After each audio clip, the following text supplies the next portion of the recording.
when we ask the question, what exactly is wrong with the world? The short answer in the Orthodox Church is that the human race abdicated its responsibilities as the king and the priest of creation. How St. Paul puts it in the letter to the Romans in chapter 1 is that we worshiped and served the creation rather than the creator.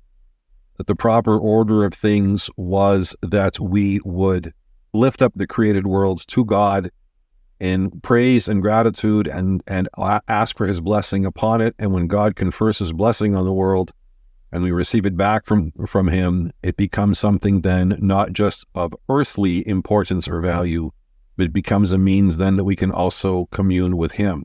That was the task from the beginning. That's the priestly task. The royal task is to govern, is to establish order, ultimately the order that is according to the will of God. So that was what we were called to do, but we abdicate that responsibility rather than looking at the created world as something through which we could come into an intimate communion with God. We looked at the created world as an end in and of itself, created false gods for ourselves, and of course, the rest is history, and it's a messy history at that.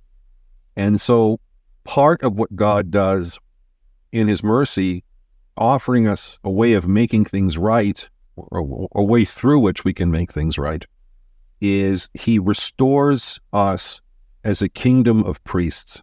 Really, that means he's restoring us to the very purpose that he had for us at the beginning, restoring our original work, our primordial work of both being stewards of creation and giving it order according to the will of God and offering it up to God in praise and thanksgiving and blessing and receiving it back from God, filled with his grace and as a means of communing with him. Ultimately, we are able to enter into all of this through Christ, who is the King of Kings and who is the great high priest. And it is through his identity and being identified with him as his body. We are the body of Christ. We identify with him, and through him, then, all of this is restored for us. Or at least it's restored in potential if we will accept it and to once again enter into it in our own lives.